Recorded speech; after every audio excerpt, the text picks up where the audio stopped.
Hello दोस्तों, आज है 4 मार्च। तो चलिए आज के मोस्ट इंपॉर्टेंट करंट अफेयर्स पढ़ना स्टार्ट करते हैं। तो चलिए पहले सवाल से हम स्टार्ट करते हैं।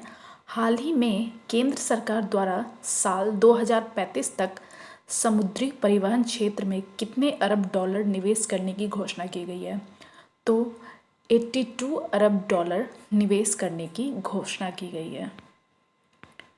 दूसरा सवाल है, हाल ही में किस राज्य के मुख्यमंत्री द्वारा राज्य में अनुसूचित जाति और अनुसूचित जनजाति छात्रों की छात्रवृत्ति के लिए 101 करोड़ रुपए को मंजूरी दी गई है? तो यह मंजूरी उड़ीसा के मुख्यमंत्री नवीन पटनायक जी के द्वारा दी गई है। उड़ीसा से जुड़े कुछ हम मुख्य बिंदु पढ़ते हैं। इसे राज्य का दर्जा 1 अप्रैल 1936 को मिला। उड़ीसा में कुल 30 जिले हैं।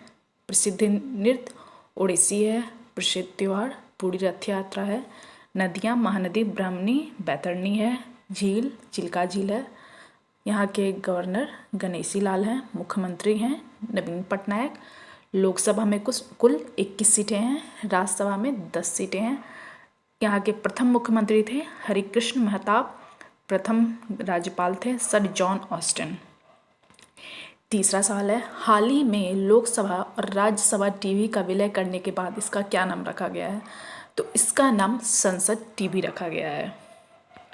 चौथा सवाल है, किसे संसद टीवी के पहले मुख्य कार्यकारी अधिकारी के रूप में नियुक्त किया गया है? तो रवि कपूर को संसद टीवी के पहले मुख्य कार्यकारी अधिकारी के रूप में नियुक्त किया गया है। पांचवा सवाल है, विश्व वन्यजीव दिवस किस दिन मनाया जाता है? तो यह 3 मार्च को मनाया जाता है।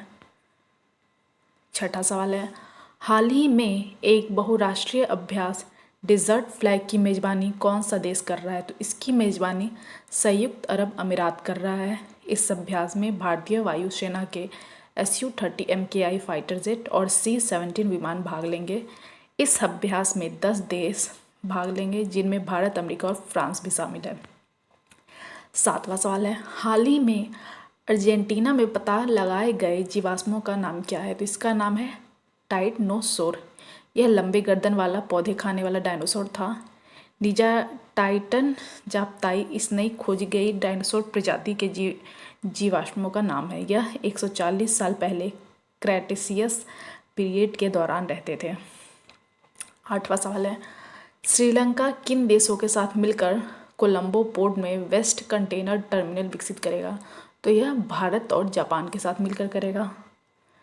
नौवां सवाल है, हाल ही में सामाजिक न्याय और अधिकारिता मंत्री द्वारा भवनों और परिवहन प्रणाली में सुलभता के मुद्दों को आसान बनाने के लिए कौन सा ऐप लॉन्च किया गया है?